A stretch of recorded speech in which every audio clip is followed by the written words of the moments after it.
I'm a 20-year-old woman that lives on the West Coast, and I've lived here for about 8 months.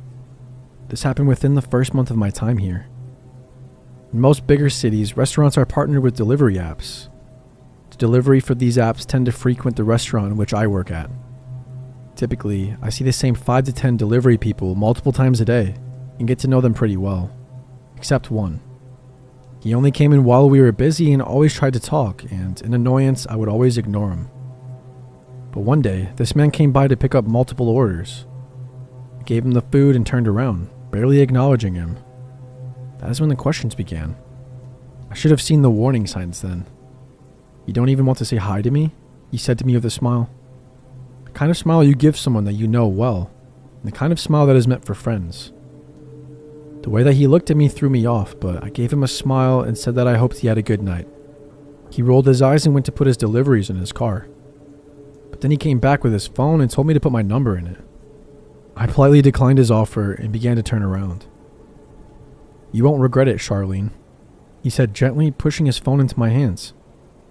At this point I was extremely uncomfortable, but the restaurant was empty besides the chef in the back of the kitchen, and I couldn't get his attention. So I set his phone down and did what any person would do. I wrote down a fake number on a napkin. To my own horror, he picked up the number and began to dial it in his phone. He put it up to his ear and rolled his eyes in frustration. "Just give me your real number," he said. I then wrote down my real number but with no area code, hoping that he would be okay with that.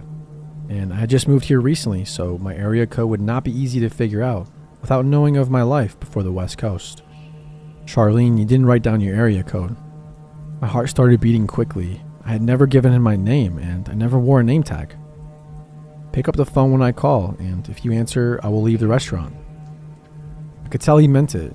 He would not leave until I proved to him that it was my number. He called, and the phone vibrated in my pocket, and I knew that I had made the worst decision of my life. I showed him the phone, and he left. I loved my job, but the worst part was the distance. I always took the bus home and had to make multiple switches in order to get home, and it was typically an hour commute. This was not a problem during the day, but by the time I got off work around 11, it was risky. About halfway through my commute, I received a call from a number I didn't recognize. I answered out of curiosity, and partly because I thought it was someone asking me to cover their shift the next day. But the voice said, "Oh, babe, you didn't have to take the bus home. I would have driven you home. Someone as pretty as you should never have to do that. What are you doing tonight? Do you want to come over? My friends are with me. We can come to your place." I quickly hung up the phone.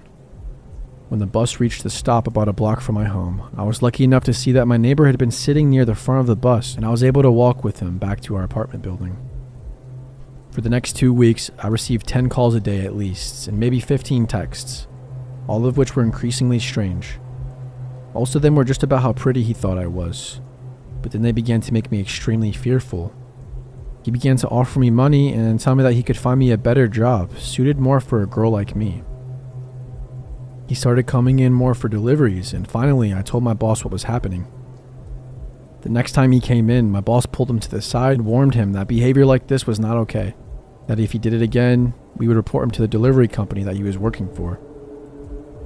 He stopped for about a month. At this point, I had picked up a morning job too, and I would begin walking to work around 5:30 a.m. while it was still extremely dark. On this particular morning, I was so paranoid that I did not turn on music, and I was always looking around, looking for people behind me. That is when I saw him. He walked up next to me as if we were friends and put his arm around my shoulder. Every alarm in my body was telling me to run. "I've been waiting for you. Let me walk you to work. You won't regret it." How did he know that I had gotten another job too? I declined, telling him that I needed to do homework and turn into the cafe that was closest to us. I made the workers aware of the issue, and they allowed me to stay inside until he finally decided to leave the area. That's when the private calling began. The frequency of the calls began to pick up, and he would leave angry messages. In my mind, what I did next was a good idea, but I quickly learned how wrong I was. The next time he called, I answered the phone. When he asked why I never made an effort to talk to him anymore, like I even ever had, I told him that I was gay, and that there wasn't anything wrong with him, he just wasn't my type. "Just give me a chance. I can change you. You never had a man treat you right. You won't regret it." Things stopped for a while. There was a text here and there, but about a month ago, I began to get weird comments on my Instagram posts. Wow, so beautiful. There are so many things I would do to you. Stop ignoring me. I'm trying to treat you right. And many other comments of this nature. I blocked him and he would make a new one. He would then call me again a few times and leave a few long messages that I would try to ignore. I stopped taking the bus and made sure everyone between my friends and family were aware of the situation, just in case anything ever happened to me. Then on Valentine's Day, he showed up again at 3 a.m. outside of my window. I woke up to my name being screamed outside. You see, I live on a busy street and my bedroom has large windows. I had them open this night because of how beautiful the night had been before I fell asleep. I turned over without lifting my head as I knew he would never be able to see me. About every 5 minutes, he would scream my name and say that he could see me and he knew I was there. He told me to come down and talk to him, and right before he left, he said one more thing that I almost didn't hear. You won't regret it.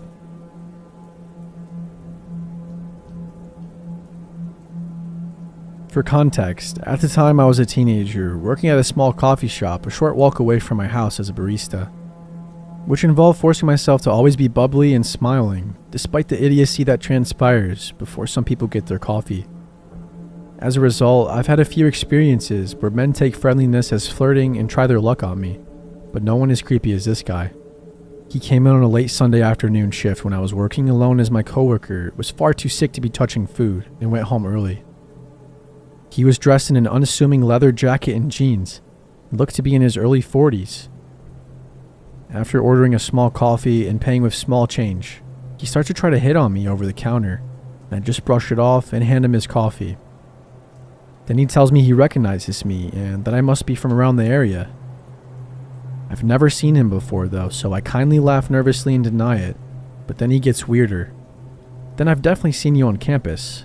Do you go to blank college? I say no, given I've never heard that name before in my life. Well, how about this college? Nope. Okay, definitely this one then. Still no. This goes on for over 10 minutes and he's listed at least 8 different schools that I've only recognized one of, and it's clear that there's no way he's a student at any of them. Then he moves around to the small door that opens to let us out from behind the counter to clean the shop, and he tries to get past it to come closer to me. Something really feels off, so I tell him a little forcefully that customers aren't allowed back here. He kind of laughs and makes a comment about how he knows he's just not a regular customer, and I'm just playing hard to get. I repeat again that no, he isn't allowed back here, and his face instantly becomes serious and he totally shifts gears. So you're probably working until closing, huh? What time do you guys close? I follow my gut and lie and say that we closed around 2 a.m., when in reality it was 10 p.m. given it was a Sunday. And he nods and tells me, then I'll come back at 2 a.m. for you, and he finally leaves. Given I've served some strange people at my time there, I tried to push it out of my mind and focus on my work for the rest of the shift. My manager wasn't there at the time like usual. He only ever came in on Thursdays and Fridays, so I didn't get a chance to bring it up until then. When I did on my next shift, he invited me to come into the office and watch the night security tapes just to ease my mind. And guess what? The creepy dude had actually come back at 2 a.m. in a beat-up Honda on a Sunday night, and the cameras caught him forcefully trying the front door and crouching along the windows of the cafe to try and see past the shades we put down at night. Eventually, he stormed back to his car, which was one of only 2 cars in the lot, and sped off. I have no clue what his intentions were in trying to meet up with the teenage girl at 2 a.m. on a Sunday, but I've never seen him since.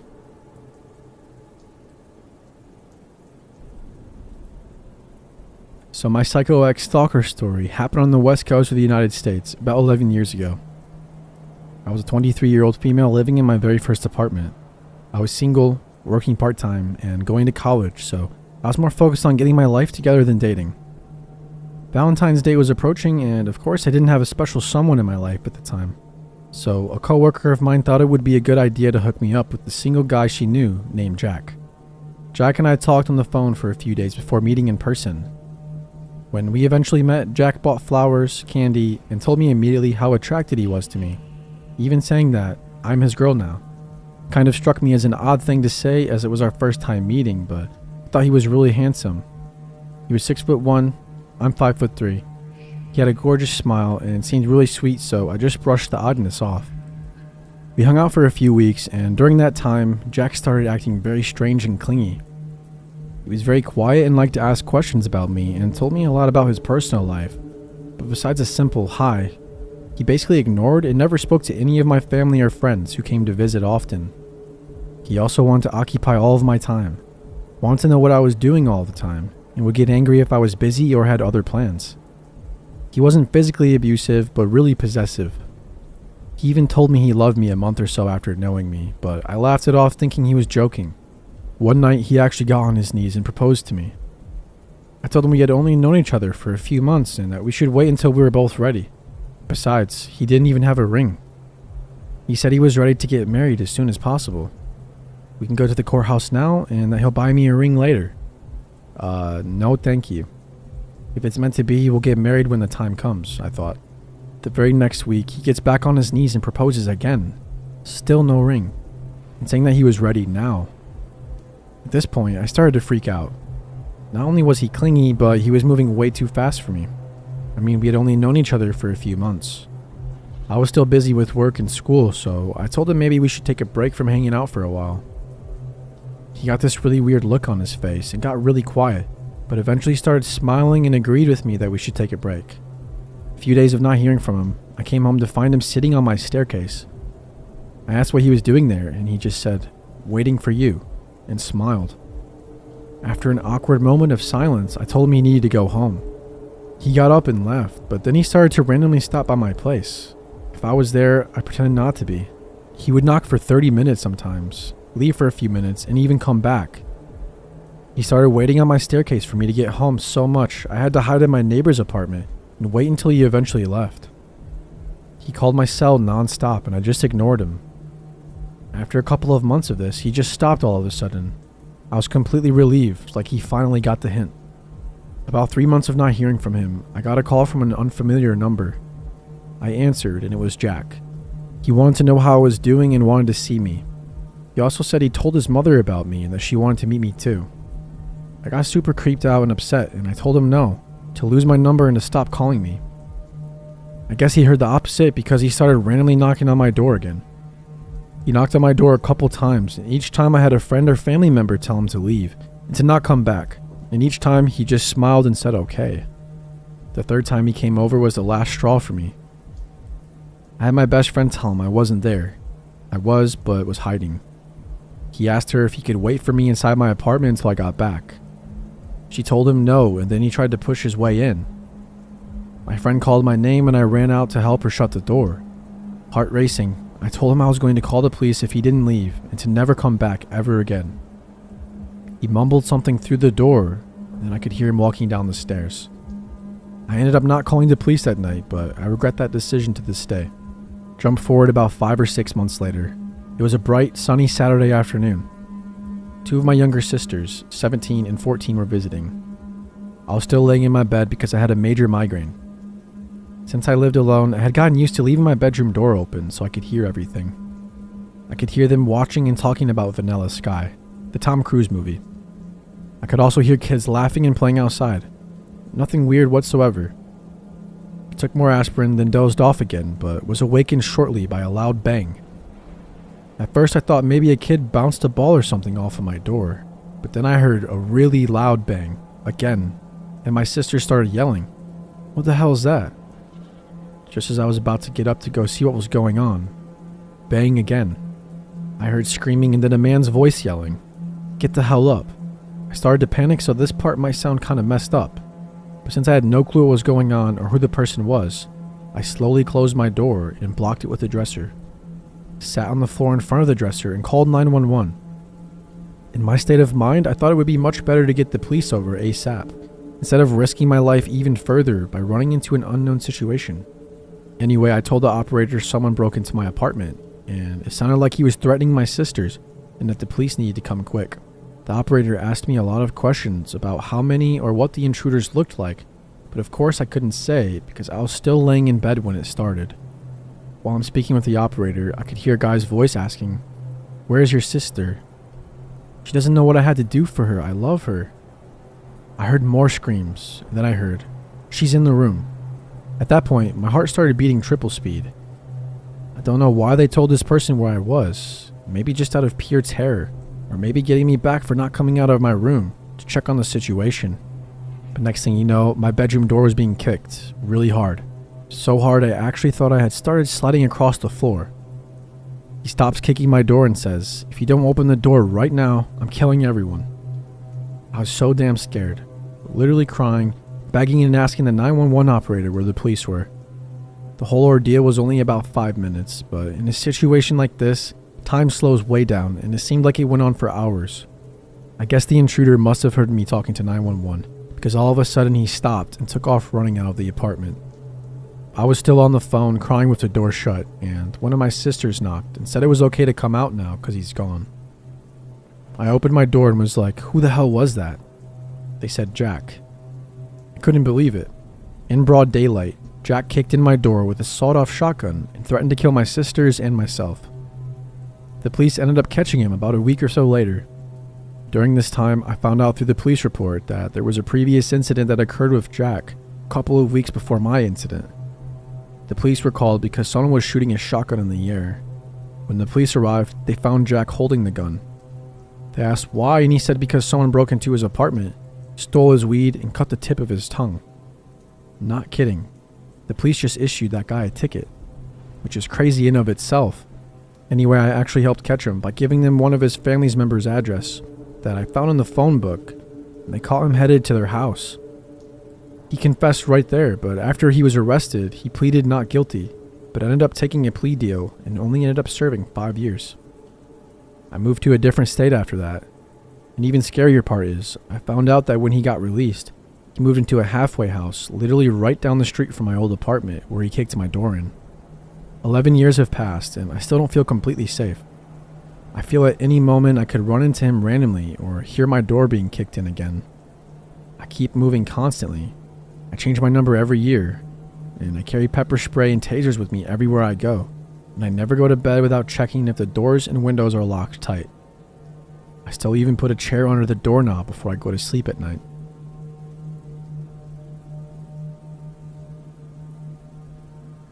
A little bit of background. I, 23 female, was 20 at the time.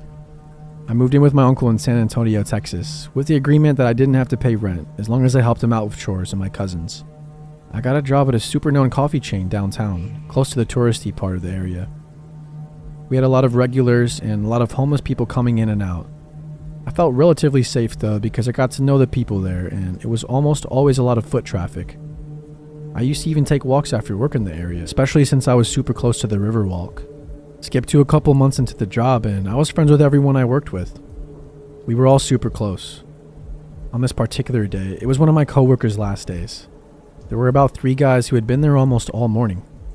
They hadn't bought anything and were just hanging out, which was not unusual for my location. On my break, I decided to walk down to a nearby drugstore so I could get a farewell card, maybe a small gift for said coworker. I walked down and put my earphones in, and before I could press play, I heard the door open behind me and footsteps following behind.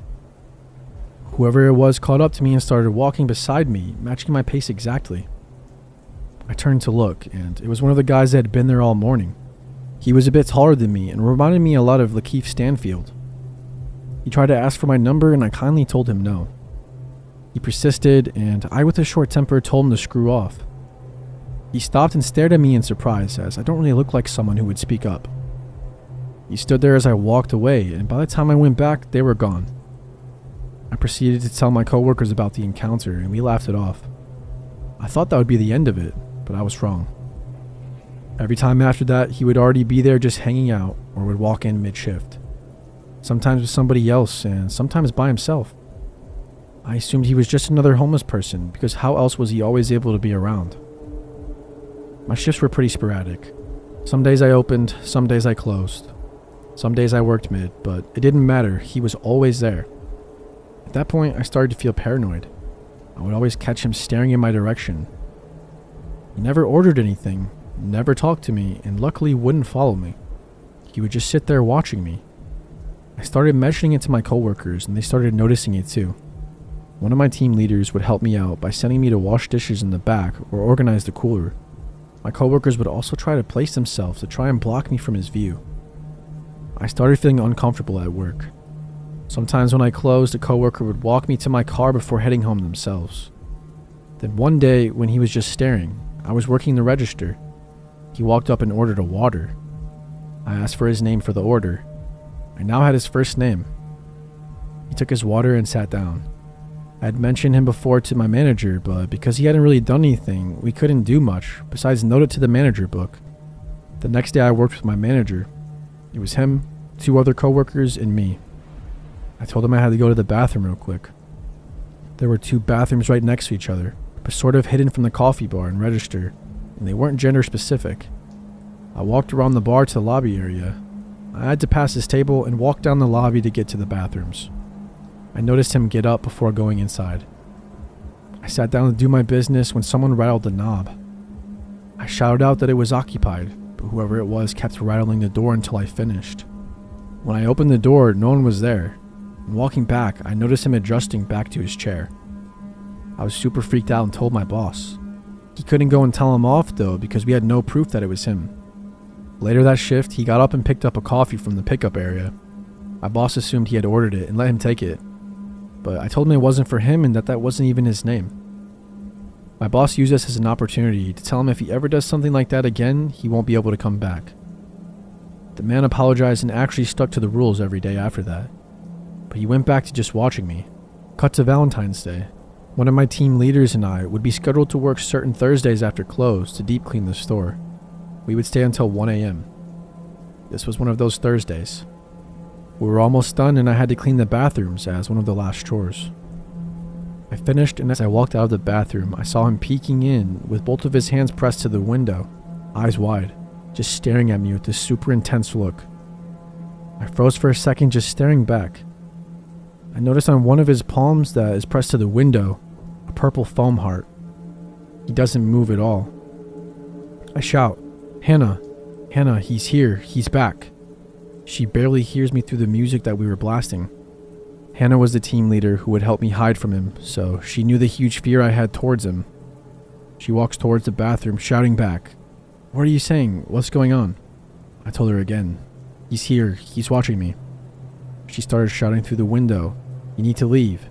If you don't leave, we're calling the police." I step out a little to see if he'll leave, and he's ignoring her, and his eyes were fixated in my direction. I step back into the bathroom, and my leader continues to shout at him to leave and threatens him with the police. About 5 minutes passes by, and he realizes that I'm not stepping out until he leaves, so he does. The next day, my lead and I told my manager I wanted to file a police report. He told me no and to wait until he talks to his boss. He showed up again that day, but I was only there to talk to my manager, and I left right after. When I got home, a friend convinced me to call the police anyway. So I text my boss that I don't care what he says and that I'm scared and I'm going to file the report. I dial 911 and tell them a summarized version. They tell me that they're going to send someone to where I live to take the official report. The 2 officers were so nice and supportive. I told them my whole story and how my boss didn't feel the need to get the cops involved since I wasn't harmed. The officers told me that I should have called right away and defended me, saying that they could get him for harassment. I thanked him, and they tell me that if he shows up to dial 911 immediately so they can take him in for trespassing and harassing. I think that day, my manager banned him and warned him because he never showed up to the coffee shop again. A few months later, when I was comfortable again, I went out with some friends to walk around. We were close to where I worked, and as we rounded the corner, I saw him, and so I ducked into a little corner store and my friends followed. I told them I saw him, and they kept an eye out. Once he was out of view, we left the store, and that was the very last time I saw him.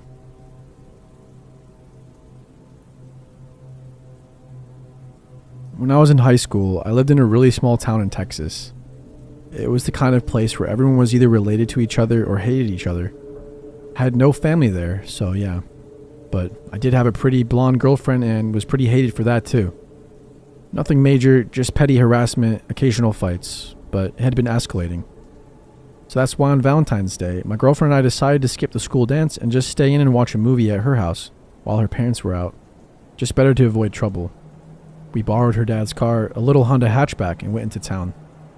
We stopped at the video store for a movie and went to the Dairy Queen for some ice cream, and then we headed home.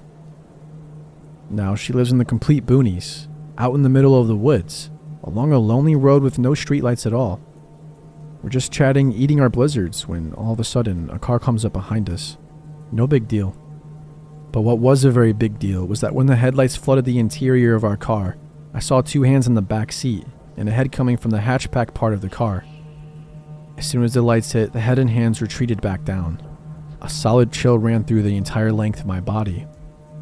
I slowly reached down and pulled out my pocket knife, the only thing I had. She saw me and asked what was wrong. Loudly, I said, "Nothing. I just had to stop at my friend's house real quick." But she knew that was bullshit. I didn't have any friends. I pulled over at the next house that came up and jumped out of the car, yelling at her to jump out too. She jumped out quickly in total confusion. I flipped the driver's seat forward and lunged into the back seat in full maniac mode. He popped up like a jack-in-the-box with empty hands waving. Hey, what y'all up to tonight?" It was some weird kid from our high school who we had never seen in our entire lives, let alone spoken to before. I said, "What the shit are you doing in our car?" His reply was, "I thought you guys were going to the dance and I was just hitching a ride." We sat there staring at him with our mouths open, wondering what to do. He tried to act real cool, and obviously we were in the middle of nowhere in some random person's driveway, so whatever he was planning was forgotten. We actually ended up driving him to the dance and dropping him off. The whole time he's telling us to come inside with him. Yeah, I don't think so. We dropped his ass off and noped out of there as soon as we could. As soon as he got out of the car, my girlfriend started crying and shaking. She was so freaked out. I have no idea what he was trying to do when the lights caught him crawling out of the hatchback.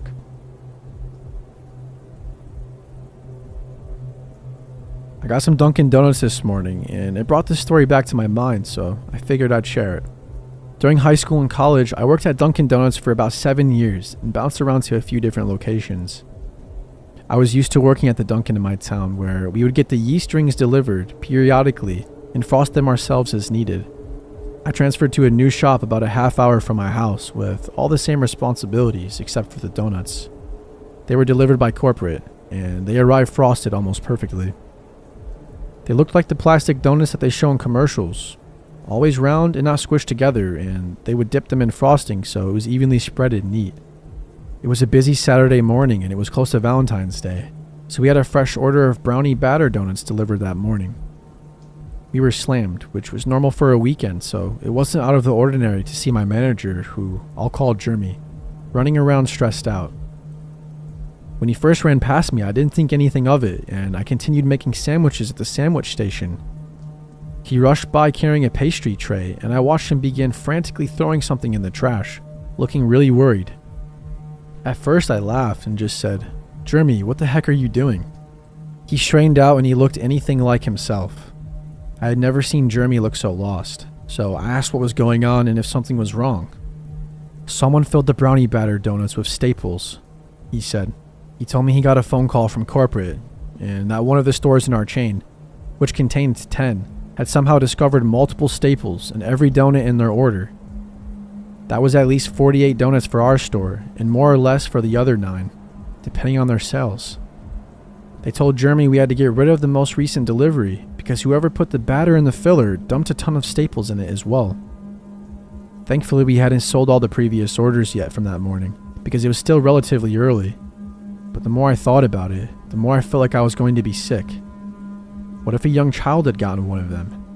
I pictured some family sitting at home on a Saturday morning, going out to get some drinks and donuts for the kids, and imagining everything else that could have happened after. I'm assuming nothing happened because I thankfully never heard anything on the news.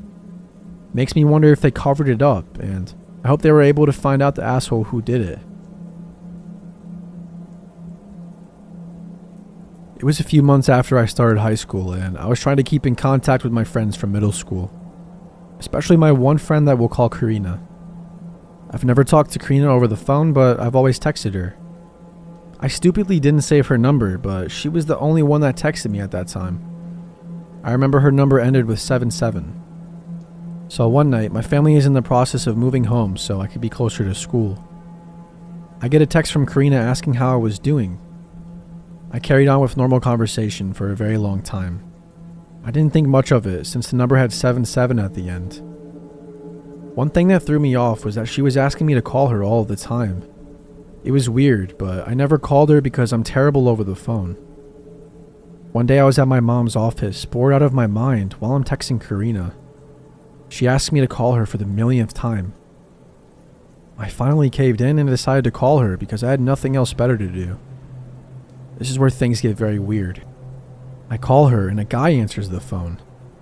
Thinking it might have been her older brother, I asked if Karina is there. He then asks, "Who's Karina?" Totally weirded out, I say, "Oops, wrong number," and hang up. Not even a nanosecond later, I get a text saying, "No, you have the right number." A few seconds go by and I get more texts, and I didn't answer the rest of the day. A few days later, I get a friend request from a guy that I don't know on Facebook, who we'll call Adam. I look to see if we have any mutual friends, and we have one in common. My friend that we'll call Rigo, and they went to the same school. I just got into high school, and I wanted to make friends, so I accepted him. Again, not nanoseconds later, I get a message from him asking why I ignore him. I told him that I didn't even know it was him, and that I thought I had been texting my friend Karina the whole time, since both their numbers had a 77 at the end. He blows it off and he starts texting and messaging me off the hook. He starts telling me really weird shit like, "You're beautiful and I love you so much," even though we don't even really know each other. I remember changing my profile picture, and again, he didn't waste time to tell me how adorable I am. Things got progressively more uncomfortable towards Valentine's Day. He kept asking if I wanted anything, and I kept telling him no. I guess he's not getting the message, and kept saying things like, "You look sexy in this," followed by pictures of thongs and lingerie. When Valentine's Day finally came around, he said that I was his true love. I finally told him that I wasn't interested in him, and that he needed to calm down with the pervy stuff.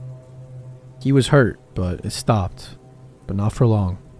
He then started texting me morning, noon, and night, and I would ignore him all the time, but he still wasn't getting the message that I didn't like him. Come April, me, my friend Kelly, Rigo, and some of his friends from school decided to go see a movie together. I thought I was going to have fun. Well, I'm the first one to the movie theater at the mall, and my brother and dad decide to wait with me for my friends.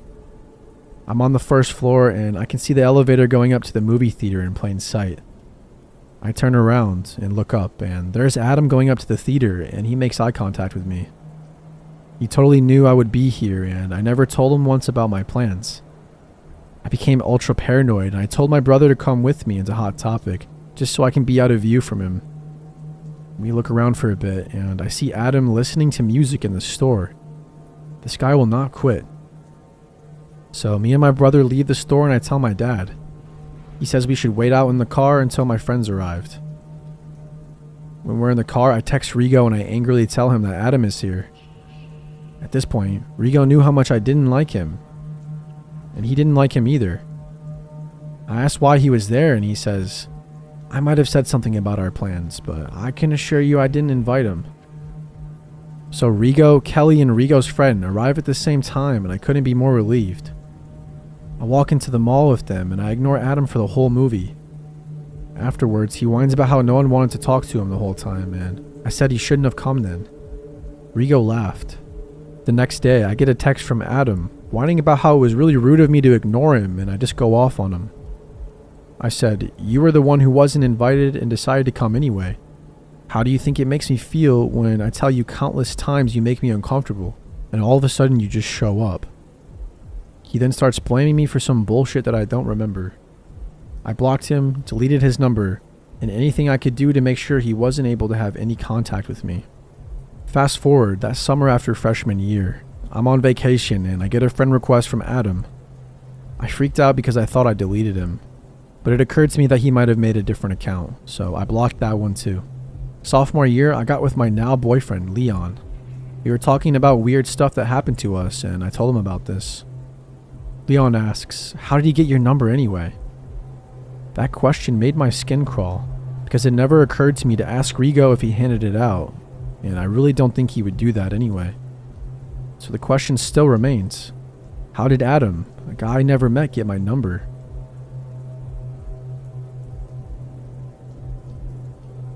Before this story, just some quick notes. Keep in mind, this story happened over the span of only a month and a half, and everything happened quite quickly. For context, my name will be Kat, and his name will be John, and his mom is Karen.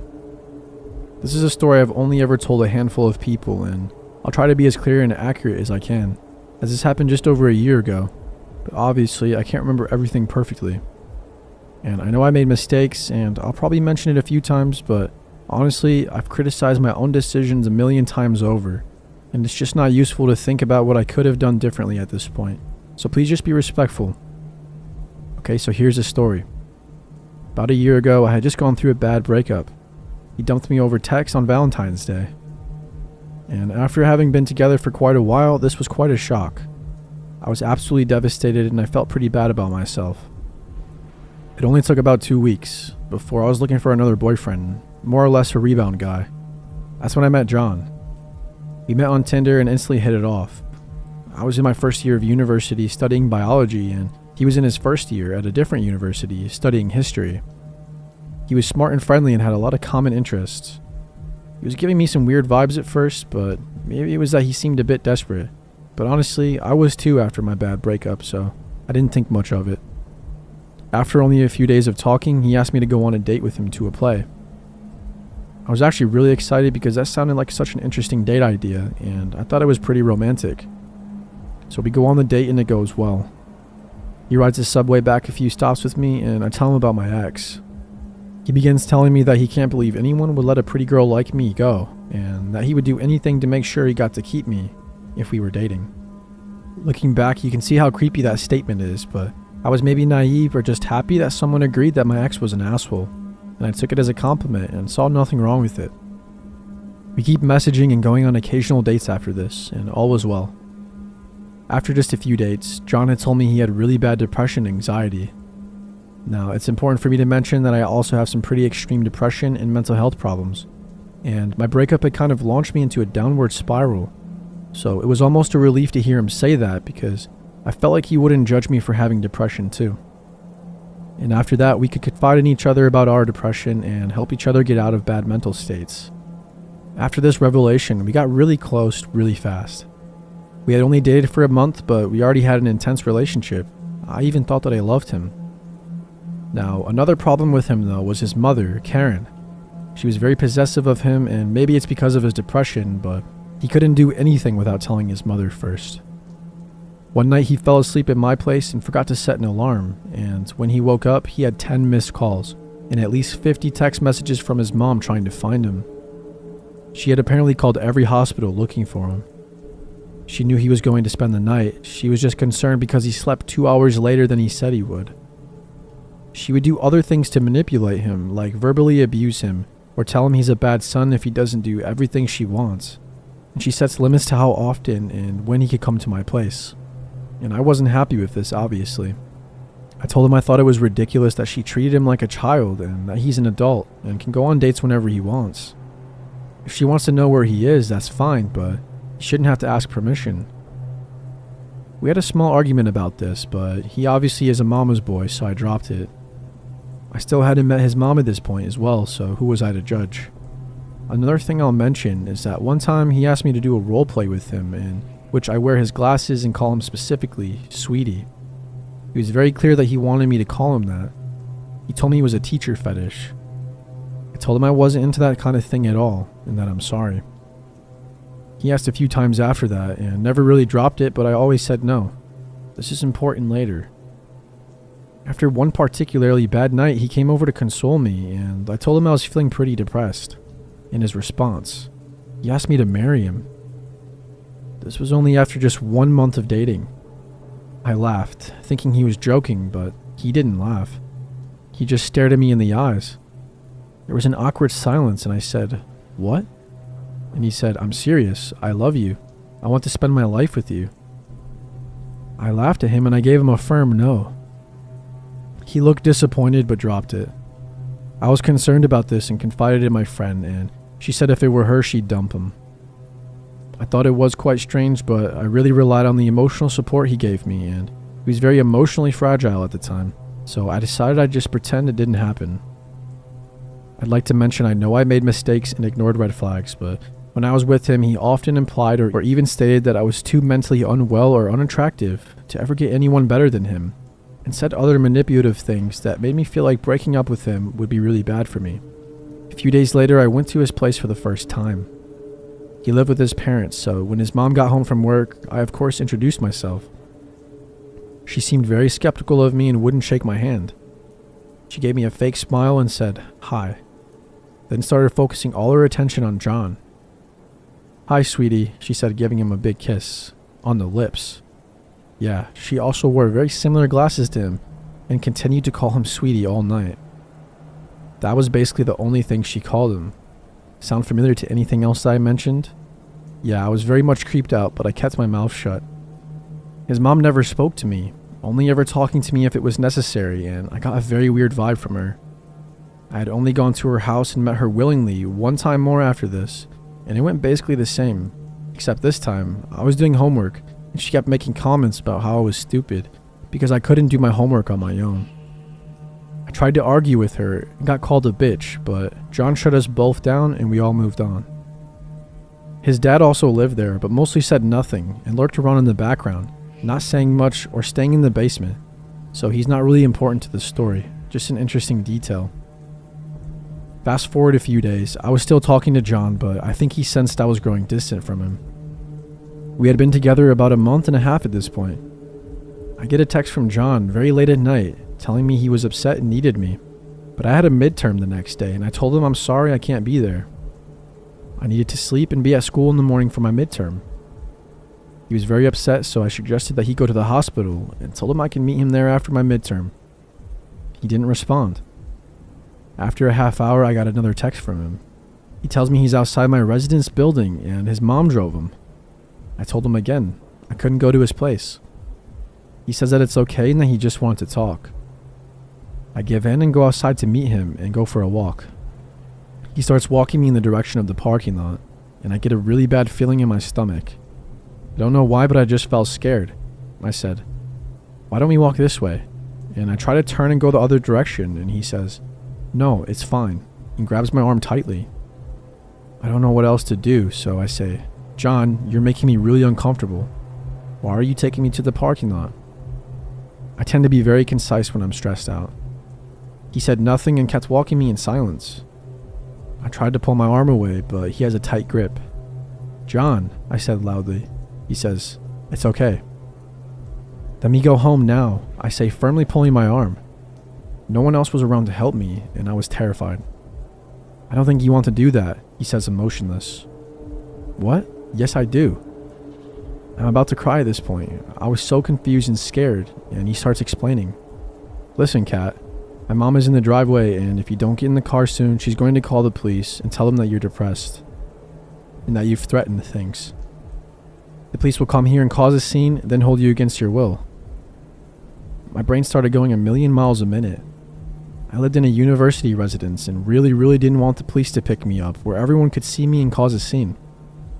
I also had been to the hospital before, and my school had warned me of possible repercussions if I tried to do such things on campus again, which he reminded me of. I was really confused and I felt betrayed. However, quickly weighing the pros and cons in my head, I thought supporting my boyfriend when he needs me and not causing a scene would be the easiest thing to do.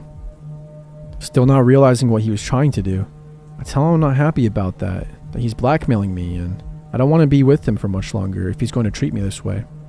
But the threats continue, so I go to his car. I get there and there's his evil mother, Karen, with the most disgusting, ugly smirk on her face.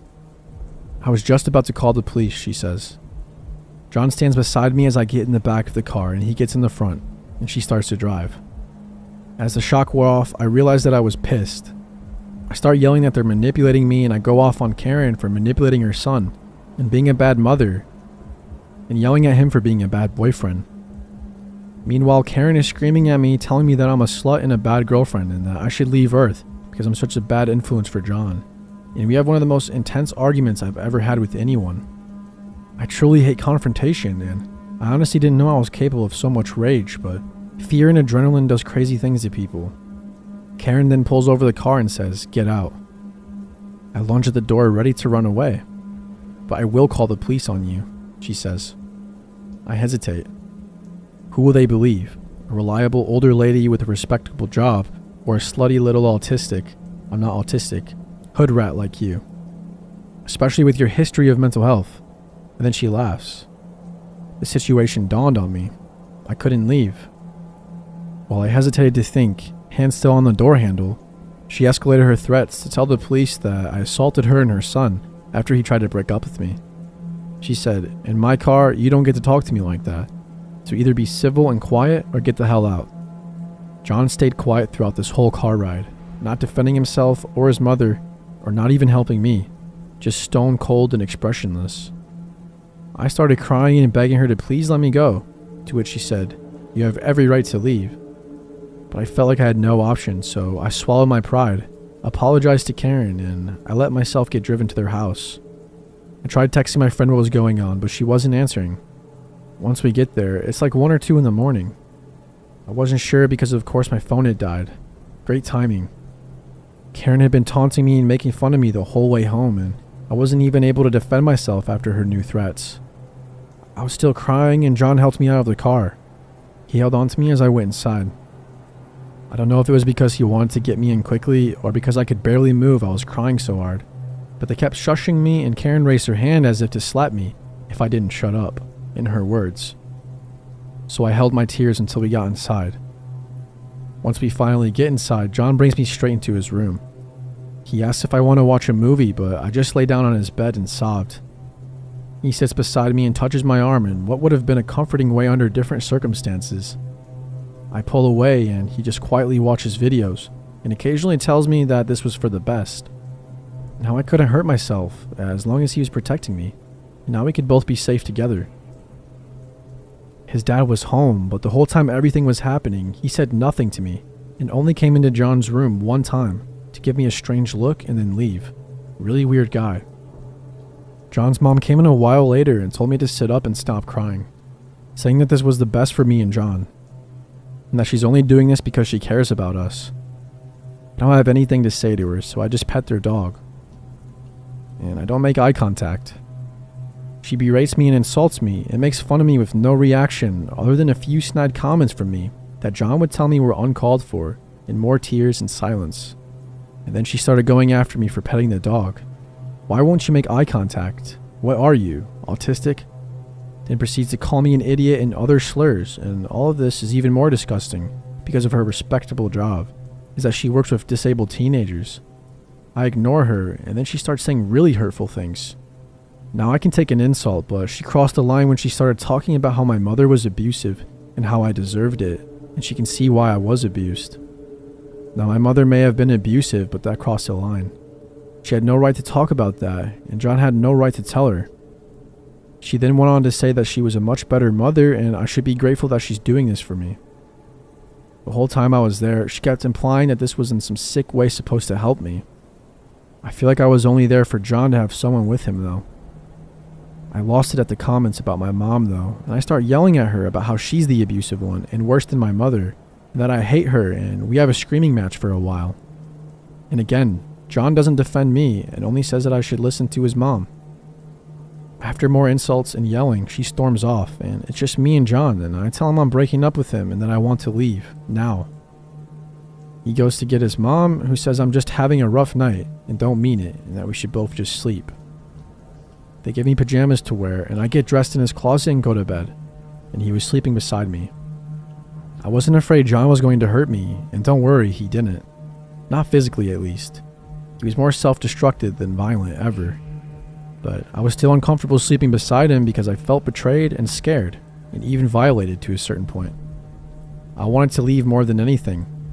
I felt like an animal in a cage, and then I got up and bolted to the front door, only for him to run behind me and grab me and have Karen block my way. I started screaming, "Let me go. Please, I'm sorry, let me go." I was sobbing and I was trying to be as clear as I could through my tears. Karen looked at me like I was the most disgusting thing she had ever seen and scoffed at me.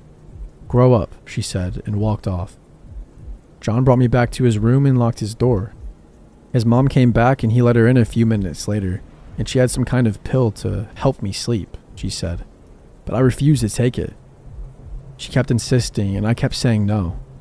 "I'm not trying to poison you," she kept shouting, but I didn't trust that bitch at all.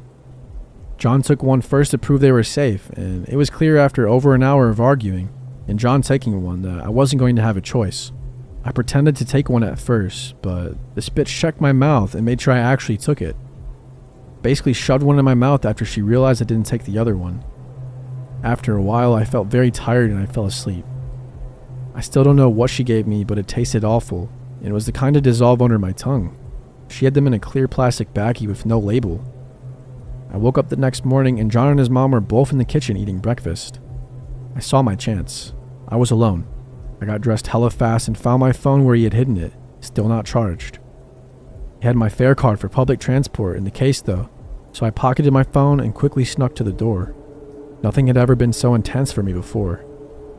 I put on my shoes really quickly and opened the door and ran.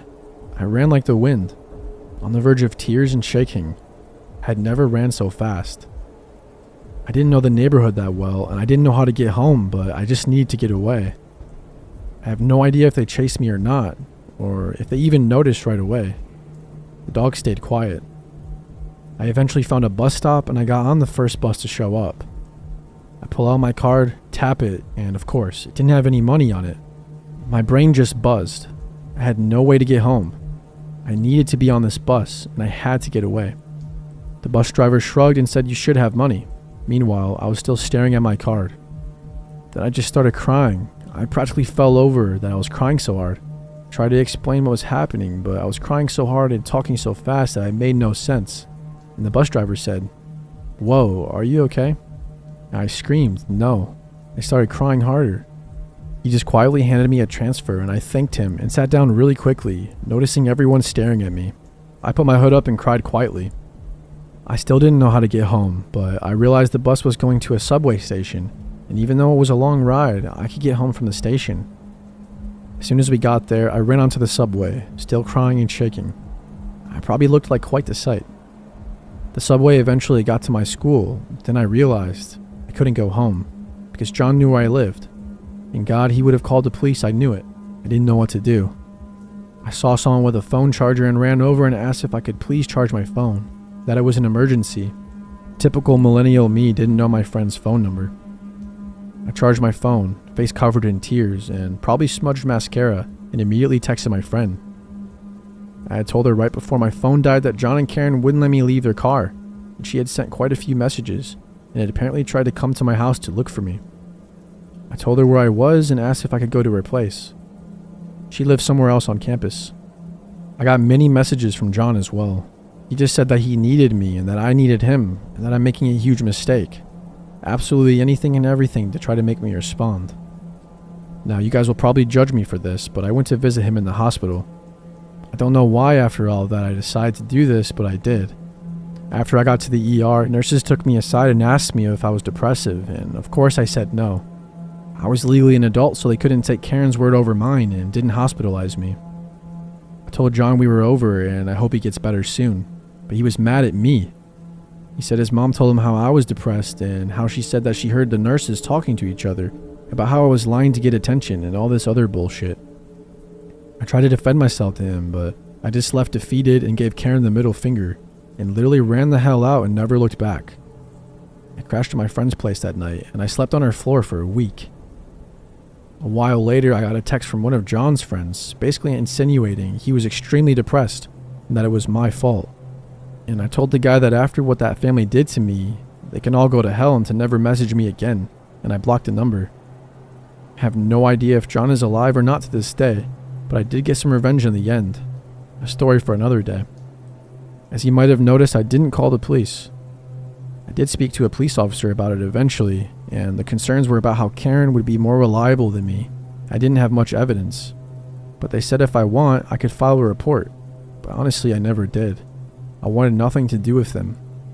To those who want to say I wasn't actually kidnapped because I wasn't tied up or anything, which someone has said to me before, I may have been allowed to leave physically, but emotionally they made me feel like I didn't have a choice to stay, and they did drug me, so I don't know, man. When I was 16 years old, I decided to surprise my parents with a bouquet of flowers for Valentine's Day.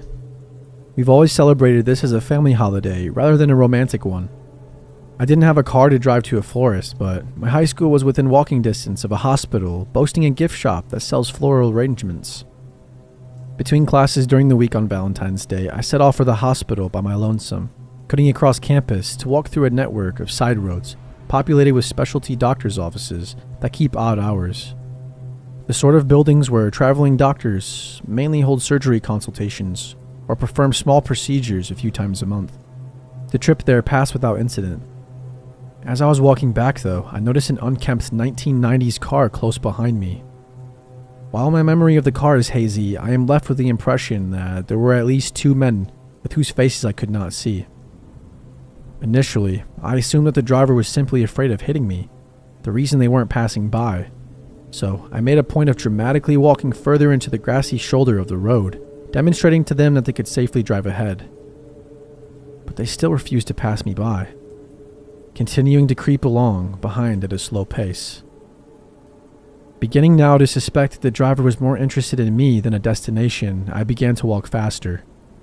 The car confirmed my suspicions by matching my speed.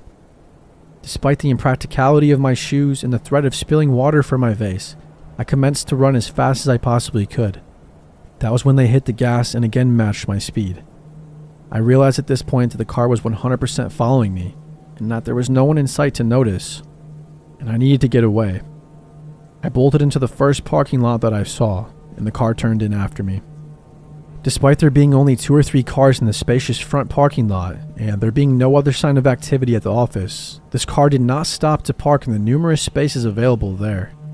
The driver instead opted to pursue me into the partially under construction back portion of this lot, behind the office. It passed every available parking space to corner me against a pile of debris and rubble from the construction, coming to a diagonal stop less than 3 feet away. Before anyone could emerge from the vehicle, I somehow managed to scale the small prominence of rubble against my back, vase in hand, and jumped from its peak to land painfully on the other side, which fortunately was a plot of undeveloped land within sight of my high school campus. I took a quick peek back over my shoulder to see if they were still in pursuit, but the car had sped off after I reached the top of the rubble pile and was now nowhere in sight. They had not parked in the lot at all. They had no business there. The driver was 100% following me. I sprinted at top speed and didn't stop until I was soaked with sweat in the dead of winter and panting in the student lounge among my classmates, who didn't seem to give a damn when I told them. Possibly because our hometown is supposedly a human trafficking capital and the crime rate is outrageous. Although I'm convinced that this was something more informal than human trafficking, as a dilapidated car suggested poverty. And I have read human trafficking usually arises through grooming and not being snatched off the streets. In retrospect, I should have told an adult, or alerted campus security at the least, and called the non-emergency line of the local police station, but I was young, foolish, insecure, and afraid of getting in trouble for leaving campus when I didn't have a signed permission slip permitting me to do so. I kept trying to convince myself that I had misread the situation or was overreacting. I don't know what I would have even told police had I called them, as I was entirely ignorant on the subject of cars and couldn't have identified the make of it had I been asked. And I couldn't see the faces of the occupants. I was also just worried that my parents would restrict my already extremely limited freedoms if they knew I had been in danger. I feel horrible having never told anyone and truly hope that my secrecy hasn't led to someone being hurt or killed.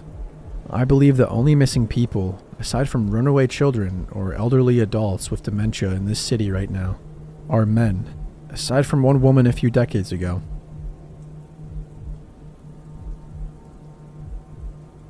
It was Valentine's Day, and me and my girlfriend are college students at a small school in Kentucky. Due to the way that the college works, it's hard for a lot of students to afford to keep up with having their cars on campus. This means you typically have to walk everywhere unless you have a bike, and I was among the unlucky this semester. The evening had rolled around and we were thinking of semi-romantic things that we could do together, and we arrived upon ordering food off of Uber Eats. Not the most glamorous, but I offered to pay. Most of the restaurants were closed, but Taco Bell was open, so naturally we ordered from there. Unbeknownst to us though, there were no active drivers at the time, probably due to the road conditions because it was freezing and snowy. So the app defaulted to the setting where you can just walk and pick it up. There wasn't an option to cancel it, so I decided I would walk the 1.5 miles to pick up the food. I know most people at this point wouldn't be keen on walking in the snowy freezing conditions at that time of night, but I'm a broke college student who just spent his last few spare dollars on food. So with a hug and a kiss from my girlfriend, I started off on my journey to get the food. Walking through campus at night isn't a problem for me since I'm a 5'9" male, but when you make it through campus and into the residential areas of the town, that's when things tend to get sketchier. I had made it through the campus and I was about a quarter of the way to my destination when in the distance I saw another man walking down the street. Initially, two things put me at unease. The first one being that he was wearing one of those long trench coat things that you typically associate with sketchy men, and the other being the conditions out. I mean, logically, no one should be walking around in these conditions, as they were literally cold enough to freeze the sweat in your hair. I pushed these thoughts back, assuming he was either in a similar situation as me, or he just really enjoyed the cold weather. I did switch sides of the street though, as I'm a tad socially awkward and I hate talking to random people I don't really know. We both continue our walks and pass one another, and it seemingly goes off without a hitch. Neither of us acknowledged the other and we just kept walking. Being the wary person I was, I looked over my shoulder, often in these kinds of situations. He was walking the same direction he had been, which is good. I kept walking and still throwing the occasional glance over my shoulder for safety. About 2 minutes after me and the mystery man had passed, I cast a glance over my shoulder, and I noticed the man was now walking in my direction, and a bit faster than I was walking. This creeped me out, and I started to walk even faster. I couldn't flat out run because it was too icy. At this moment, I noticed the man picked up speed too, until we were side by side on opposite sides of the street. When he caught up to me, he started yelling at me, and I saw something fall from the sleeve of his jacket, almost like he was concealing it, only it fell to the ground, making a loud clatter, like a piece of metal bar or a large metal knife. At this moment, I grasped the danger of the situation, and my fight or flight instincts kicked in. Ready to defend myself, I pulled out my pocket knife as I noticed him starting to make his way across the street. It was at this moment that I said something to the effect of, "Hey man, I don't want any trouble. I've got a knife on me." At this time, the man stopped in his tracks and said, "Oh, I thought you were someone else who just attacked me." I played it off cool with a small gesture, and I thought I was safe. I continued on my trek to Taco Bell, and after this experience, I was all the more wary.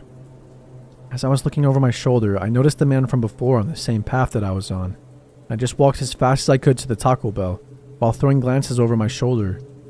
Except at some point, the man just mysteriously vanished. Made it back to college campus without any more events, but I had a hand on my pocket knife at all times.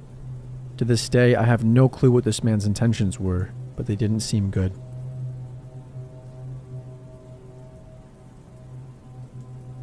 To begin, this started when I was 14, female, now 21.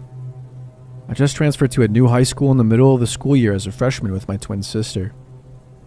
I was enrolled in a Spanish 2 class where I met Tony, and that was where the obsession began. But when I started my class and met Tony, I initially thought he was attractive. He was tall, had brown hair, and beautiful eyes for a guy. But I did notice he was extremely shy and kind of awkward. But I made up excuses to talk to him, asking him about the homework and other meaningless small talk. He took to me and asked if I wanted to walk around during lunch and talk, so I happily agreed. He was very obviously not confident, and he didn't know how to initiate conversation, so a lot of the time I did most of the talking. Even went as far as asking him for his phone number. After a few days of texting and talking, I can tell he doesn't have any friends and he is kinda negative, and he has a pessimistic view towards life. It was rather draining and disappointing. Things he would say were kind of unsettling, or I guess just unusual for me. He would text me fantasizing about being a superhero, kind of like roleplay, in which I was the damsel in distress and he was always my savior. He had an obsession with the killer from the Scream movies. Overall, he was a nice guy, but different from what I was expecting or attracted to. Time passes, and Valentine's Day is coming up, and we are talking practically every day, so he asked me to be his Valentine. I agree somewhat reluctantly. So it's Valentine's Day. He walks up to me and gives me a pack of Hershey's Kisses and some Twizzlers. I don't like Twizzlers, so I handed them back to him, gave him a kiss on the cheek, and went to my class. Yes, I know that was kind of a bitch move, but I was honestly losing interest in him at that point. And I told him before I didn't like candy like that. During the day, I receive more gifts, flowers, and candy from other friends. And I see Tony, and I can tell he's extremely upset by this, but he doesn't say anything. He texts me later in the day saying how stupid he felt and how he was outdone by everybody else. I didn't respond. Over the next few weeks, I gradually talk to him less and less. In class is awkward, and I can tell he wants to say something to me, but never does. I later learned from my twin sister that he asks her every single day about me, and if I'm talking to someone else, even if I like him, and how to win me over, confiding in her that he has never even talked to a girl before. And at first, I think it's sweet, but I still no longer had a romantic interest in him. We would talk at school sometimes, and he would bring me homemade cookies and walk me to the train station. Still text and try to call me in the evenings after school. But now I was talking to someone new who eventually became my boyfriend for the rest of high school, Brandon. When I started dating Brandon, I knew that Tony was absolutely devastated. He then started telling people around school that was his first kiss. I was confused because I didn't know a kiss on the cheek counted as that, but to each their own. It was somewhat upsetting because people were getting the impression that we dated or that I played him, which was not the case at all. I would still talk to Tony as a friend. He was in the same grade and classes as my new boyfriend, and he would always tell me how he thought Brandon didn't like him and that he felt like Brandon knew about us. I told Tony there was nothing to know about us because we weren't anything but friends. And Brandon was totally chill, non-confrontational, stoner type. Not in his nature to stir up drama over nothing. And definitely not the jealous type.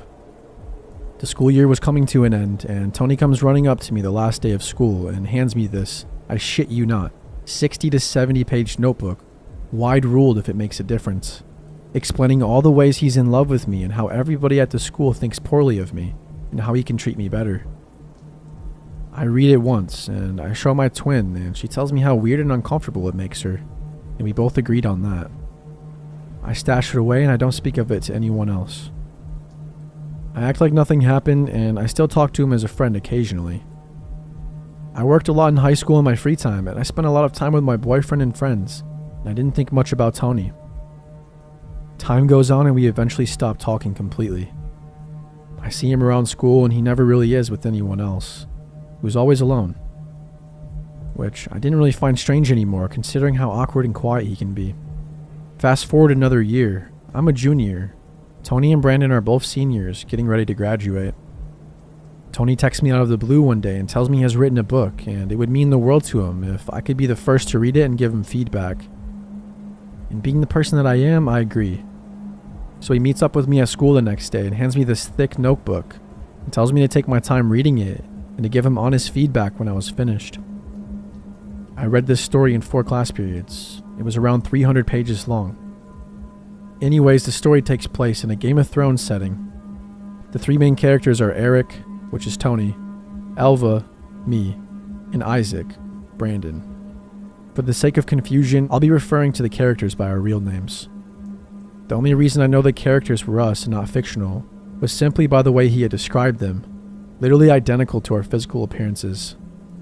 In the story, Tony was the son of the king or whatever, and the rest of us were mere peasants. But Tony was always in love with me, but I was with Brandon.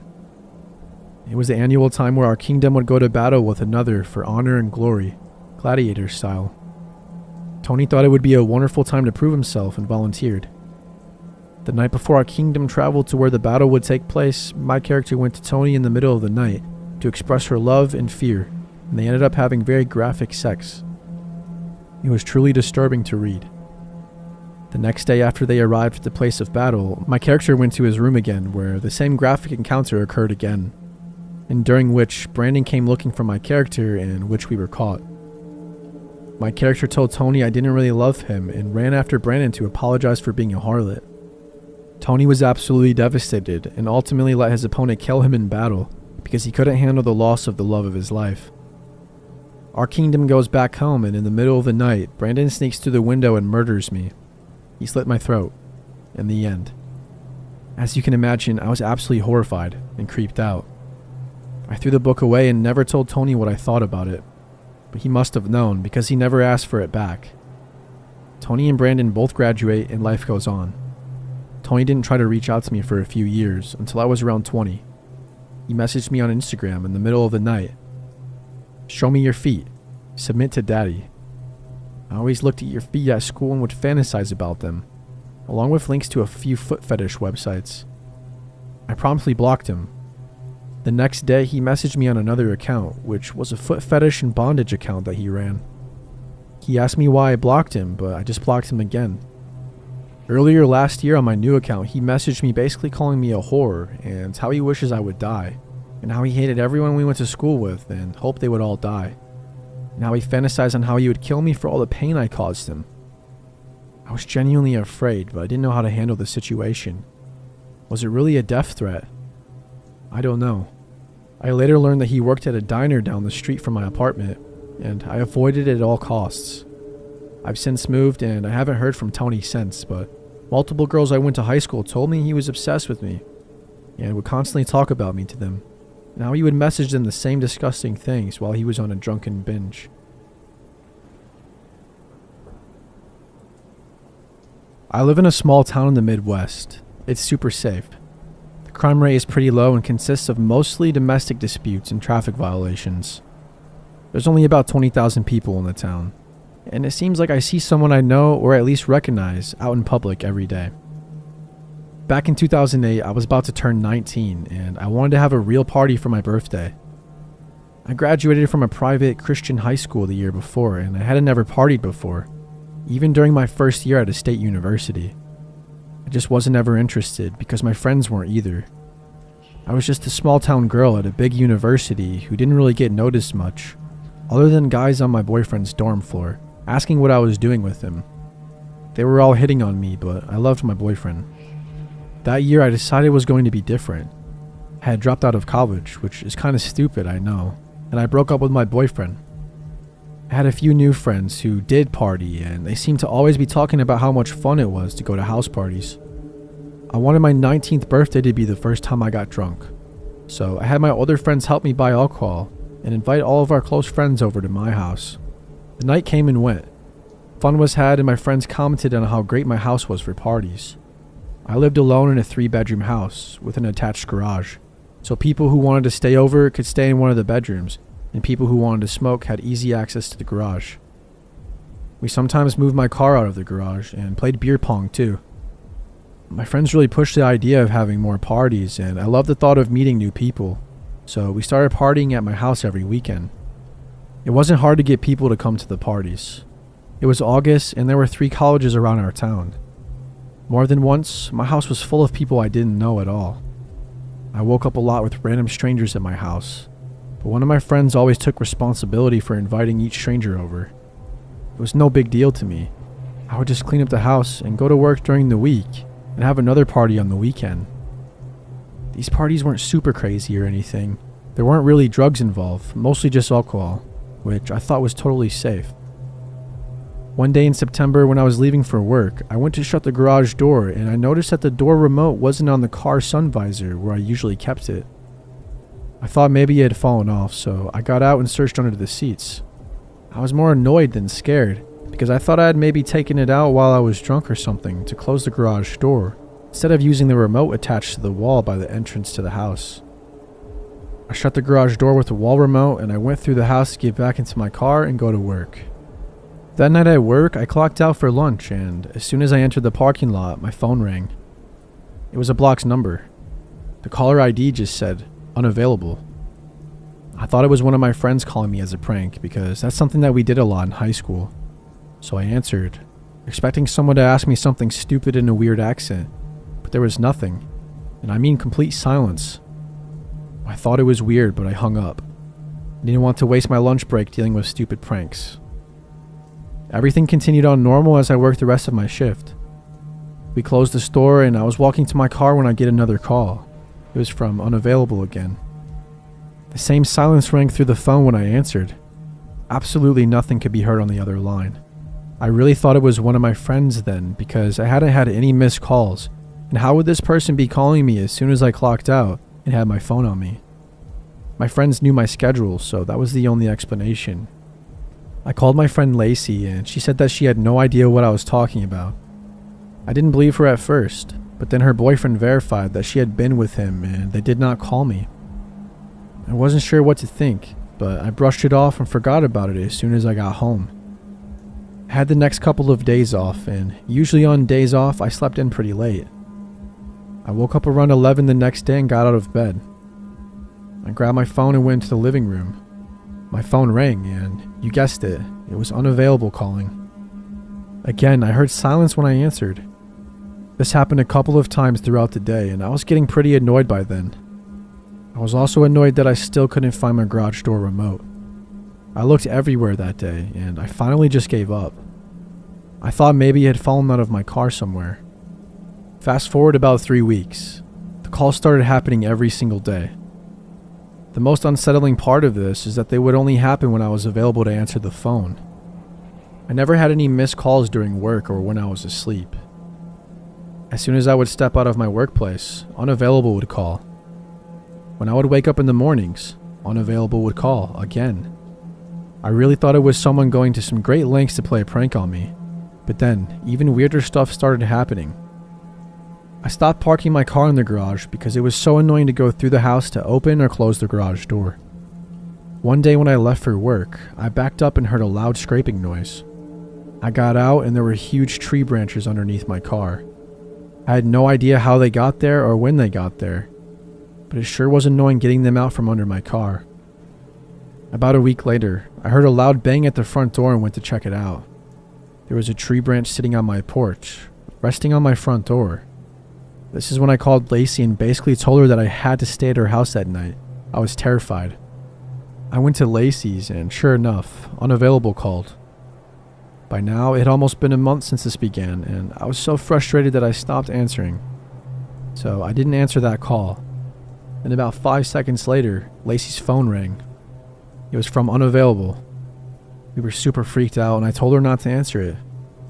I knew then that it was either a mutual friend playing a crazy long prank or we had a real stalker on our hands. I decided to tell one of my managers at work what had been happening.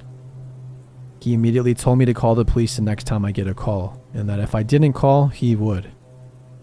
I told him I would call the police as soon as I got off the phone with unavailable, when he or she called next time. Like clockwork, my phone rang as I walked to my car on break. I called the police after listening to unavailable silence for a full minute. The cops basically told me they couldn't trace the call, but that my phone company could. I got the runaround from my phone company, and despite this, the police wouldn't help. They did say that because this person had probably put branches in weird places, they could send a police officer to watch my house for a couple of days to see if they noticed anything. Nothing but phone calls happened for a week, and I wasn't really that scared anymore. I actually started being pretty mean to whoever it was, calling them a coward and asking why they were doing this. After following up with the police, it seemed like the police didn't really believe that someone was actually on my property at all. They apologized that I was scared but said there wasn't anything else they could do. Branches started showing up in the middle of my yard and I would hear banging noises on my front windows at night. For some reason I didn't feel safe anymore in my room, so I started sleeping on the couch. One night, in the middle of the night, I went to the kitchen to get a glass of water, and I get another call. I was so scared that I called Lacey and she came over. I didn't understand how this was happening because I couldn't see anyone watching me or anything. I never noticed anyone following me or watching me from afar. So what was happening to me? Sometimes there would be napkins inside my screen door, or just stacks of blank paper in my grass. I also got markers in my mailbox, and sometimes there would be candy wrappers on top of my car. Whoever was doing this was really strange. This went on until Christmas time. On Christmas Eve, I was driving out to my grandpa's farm to have Christmas with them, and I got a call. I was angry by now, and I thought that I could have a holiday in peace.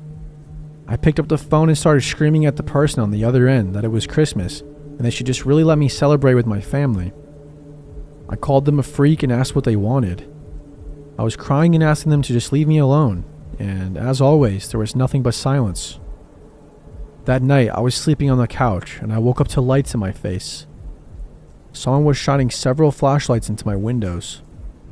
I wasn't sure what to do, so I ran into the bathroom, locked the door and called Lacey. She drove over and we looked around and found no one. I was really scared, but she stayed over and that made me feel a little bit more safe. But the calls kept coming, and the police did nothing. Nothing else happened outside my house. No branches or weird things turning up. I started sleeping in my room again because I thought maybe they had backed off. One morning I woke up and went into my dining room and noticed through the kitchen door window that my garage door was open. I thought maybe it had gotten stuck on something when I put it down, so it had gone back up. It had a sensor, so no one would get stuck under the door, I guess.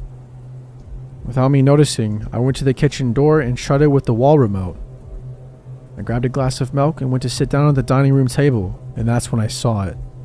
My missing garage door remote was sitting on my dining room table. Of course I freaked out. I was still in my pajamas, but I ran to my car and drove. I didn't even know where I was going. I just called Lacey and told her it was time to move. We had been talking about moving to a different city for a while now, and I told her it was time to go. Her and her boyfriend came over to check the house with me, but no one was there. Me and Lacey got an apartment in a different city, and the call stopped as soon as we moved. I remember it was Valentine's Day, and we were having a girls' day out. I told her that I was just going to leave my phone at home so we could enjoy a movie. I think we saw He's Just Not That Into You. I asked her if I could leave it plugged into her charger that was in the kitchen, and she said yes. Before we left, she had to wait for me to plug it in, and we left through the kitchen door. So we went out and went to the movies. We were chatting about the movie on the way back to the car, and I saw something sitting beside my car on the ground. My stomach immediately sunk when I saw that it was my phone. We both died a little bit inside and stayed at her boyfriend's house at night, and there was no sign of anyone being in our apartment the next day when we got there. That was the last and weird scary thing that happened to me. Unfortunately, I never got to find out who did any of this.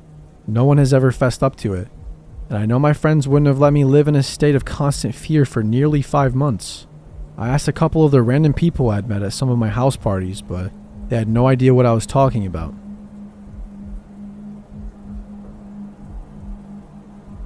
This happened when I was in high school, long ago. My mom just recently found the paperwork about it when she cleaned out her office upon retiring from the police department. I remember being upset and scared when it happened, but reading the details as an adult, it sounded even worse than I remembered. I was 17, female, working at a flower and gift shop. It's nighttime and a man comes in. Short, overweight, and balding, and in his 40s. Just plain creepy. He tells me about how he needs an apology gift for his girlfriend, so I offer a bouquet. Obviously, it's a flower shop. He says she doesn't like flowers because they die. This was the first weird thing, as he came into a flower shop. Then he goes into detail about how he hit her and asks me if I think he was right to do so. This was long ago, so I don't remember exactly what I said, but it was something along the lines of, not if you want her to continue being your girlfriend. He then tells me what a great job I'm doing and asks when I get off of work. But I dodge answering and he leaves. Nothing more from this guy for 6 months. Then right before Valentine's Day, he walks in the door 1 minute before closing. It was dark, and from the outside it looked like I was working alone, as my coworker, about 40 female, was in the bathroom. Instinctively, it felt like a predator had just entered the room. You know when something isn't right, and everything felt not right. I then noticed he has a tarnished revolver tucked into the front of his windbreaker, which is halfway unzipped. It was obvious that he wanted it seen. I quickly scribbled a note to my coworker that said, "He has a gun," and I handed it to her when she came out of the bathroom. She calmly walked over to the phone and looked at me, wordlessly asking if she should call the cops. I shook my head no, as I felt like it would escalate the situation. God forbid he heard the police coming and took us hostage or something. I was just going to try and act as calm and normal as I could, and hopefully not tip the situation into something more dangerous. He spends about 15 minutes wandering around what was a fairly small shop. In retrospect, he was probably waiting to see if my coworker would leave, as it was now well past closing. Finally, he places an order for pickup on Valentine's Day, which gives me his name and the info for the police report that I'm sure as hell about to file. He buys a card and pulls out a wad of $100 bills, which he slowly thumbs through as looking for the right one to use for payment for his $40 order. I asked him if he wants a bag, as it wouldn't be very inconspicuous if he just showed up at home with the Valentine's card. He replies, "No, I don't feel like being inconspicuous tonight," which seemed like an obvious reference to the gun hanging out of his coat. He finally leaves, and we quickly lock the door and watch him sit in his truck outside. We were not about to exit the shop until he was gone. Finally, he pulls out of his parking spot and moves to another spot further away and continues to just sit there. I don't know how long we waited, but he finally left. I called my mom crying, and she called the police, who came to the shop the next day to take a report. I told my best friend at the time what happened, and she told her mother. Her mother happened to work with the man and informed security at her job. She said he was very weird, creepy, and liked to talk about weapons a lot. Security at his job. It's a large company with government contracts and things having to do with tech and security. Pulled him into the office and questioned him about it. He claimed it was a glove in his pocket, not a revolver. The police were pissed that his company made contact with him about it before they did, and he successfully dodged the cops' multiple calls and visits to his apartment. My mom, much to my teen fury at the time, made me quit my job, which was devastating as I loved it there, but in retrospect, it was totally the right call. I never saw him again.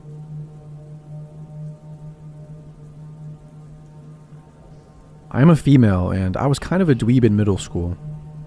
I was the quiet girl, which is a label that kind of followed me all the way up through grade school, and eventually would stick through the former half of high school. I was picked on for it to some degree, but ultimately most people ignored me, which I decided was preferable to being hassled every class period. I was also not into very girly things and having a preference for video games and drawing, which kept my pool of like-minded friends pretty trimmed down. I was mostly too shy to approach any boys, whether that was in pursuit of friendship or whatever else. So I mostly stuck with a pair of chicks who, despite going their own ways and becoming homecoming queens in the following years, really enjoyed my awkward and quirky company at the time. I believe I was in 8th grade and Valentine's Day rolled around. Being an insufferable nerd, initially I didn't give it much thought. Our school did this silly thing in which you could, in the days before Valentine's Day, order carnations and have them delivered to other students, anonymously or otherwise.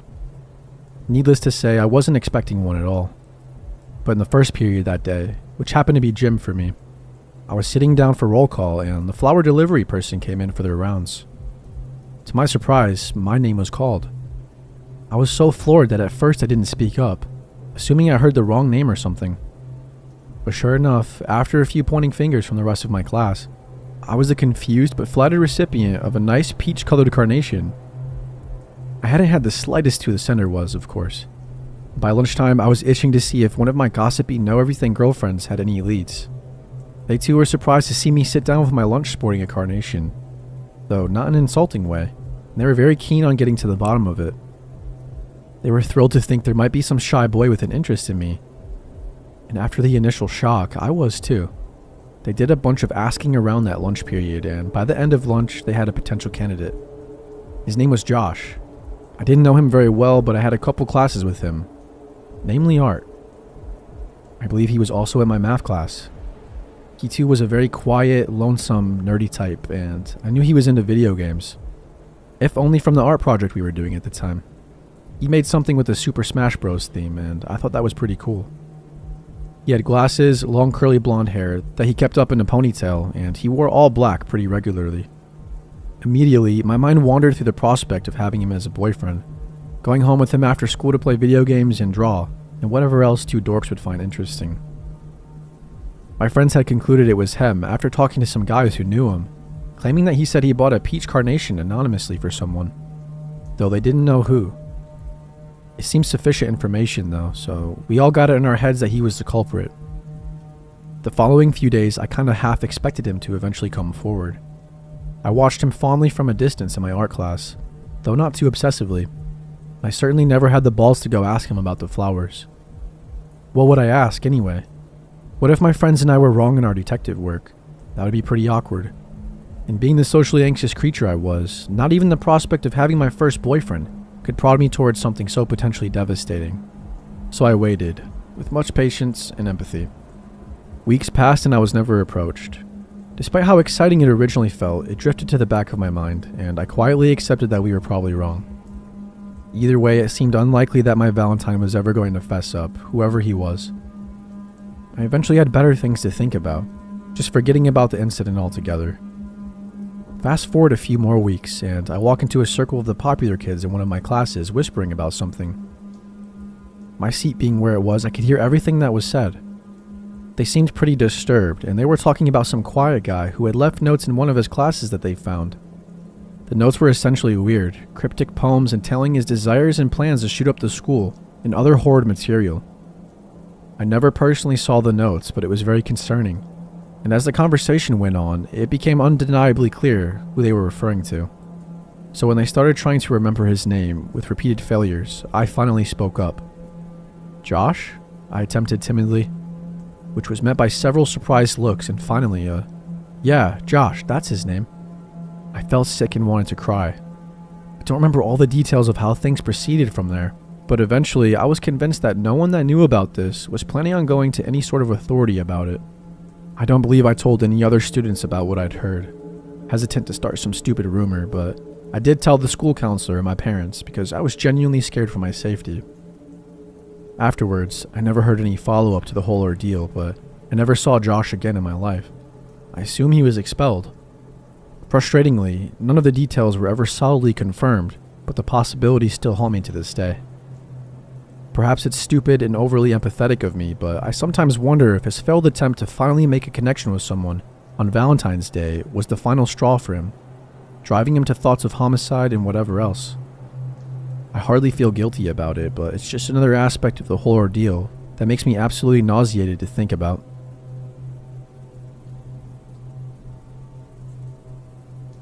When I was a kid, my mom and stepdad owned their own maintenance company.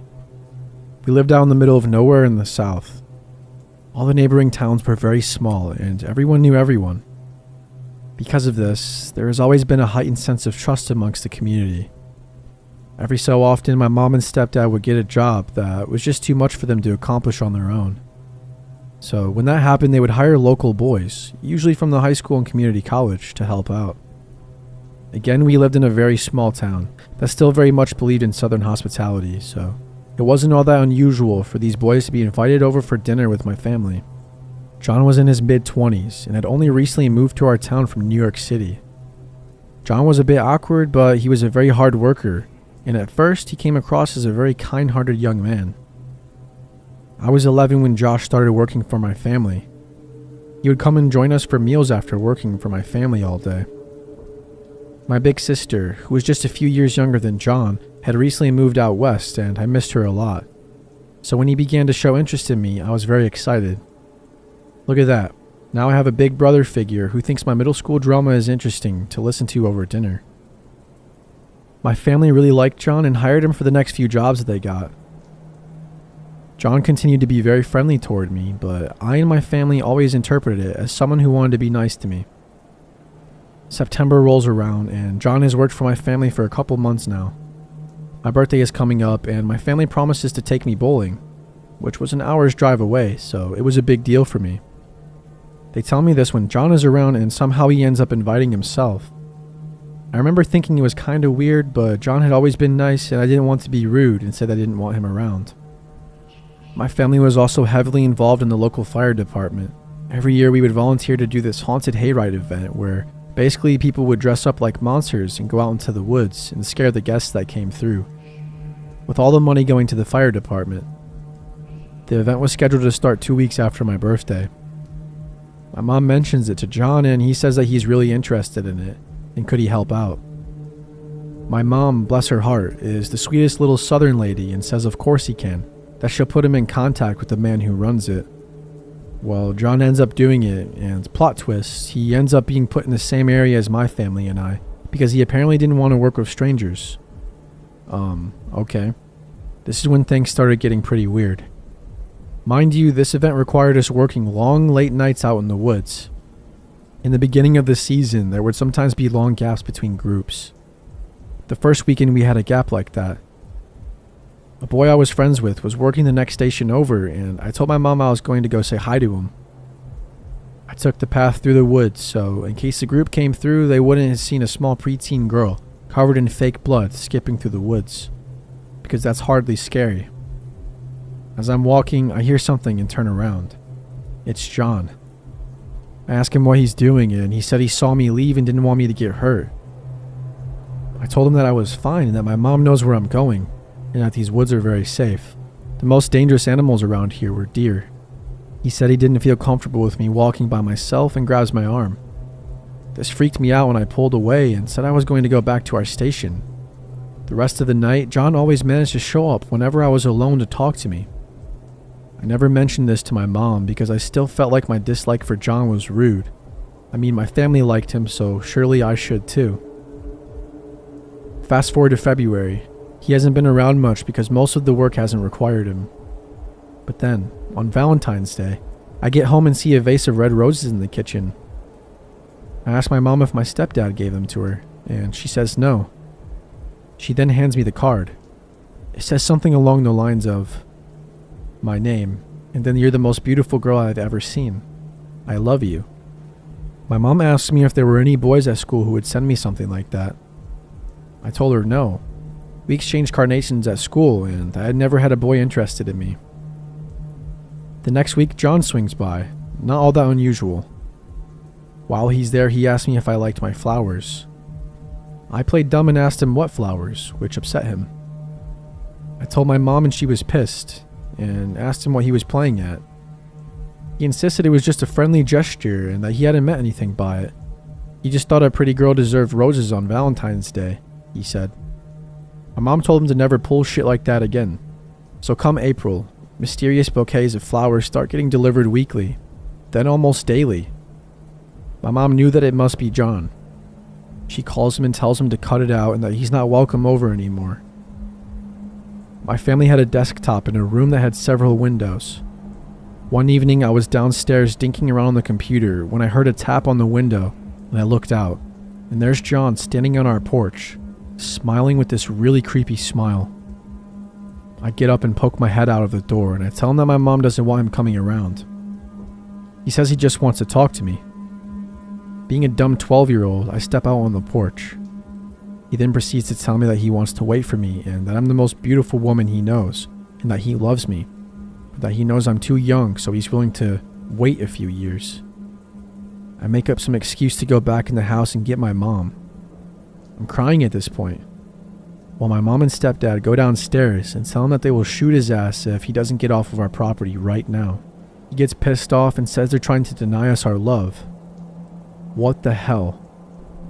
My stepdad says he's serious about getting the gun, so John eventually leaves, but says that they can't keep him away from me. So we go to the cops and we get a restraining order. Remember the whole small town part? Well, turns out small towns don't take well to grown-ass men who harass little girls. John essentially gets driven out of the town and goes back to New York City, and we were all thinking that was going to be the end of it, but then the phone calls start. He would call from prepaid phones and pay phones, so the numbers were never consistent. At this point, my mom forbid me from answering the phone unless I knew who it was. Before, I would always answer unknown numbers if I was home alone, because our home phone was also the work phone, so it was usually clients. My mom didn't tell me until much later that the calls were getting continuously more violent and sexual in nature. We would always call the cops, but very little was done. Then things stopped for a while. It seemed like everything was over. I started high school and soon forgot all about creepy John. Boys my own age began to like me and everything seemed to be normal. Until the end of my senior year of high school, a letter came addressed to me, and inside was a horribly graphic letter talking about how I was old enough for him to come back. I was only 16, by the way. And that I had better dump my loser boyfriend because it was time for him to come back in my life. And that he knew I wanted him and he would do whatever it took to make sure that we were reunited. The cops were called again and my school was informed. I only had a month left of term and spent that last month with my teachers, watching me like a hawk. My mom insisted on coming to pick me up every day. I didn't have my own car at the time and I wasn't allowed to leave with anyone else. We get a call from the cops a few weeks later telling us that John has been arrested for unrelated charges, but that they can't disclose more than that. I thought that would be the end of it. Since I graduated so young, I didn't leave for university until the next year. 17, about to turn 18.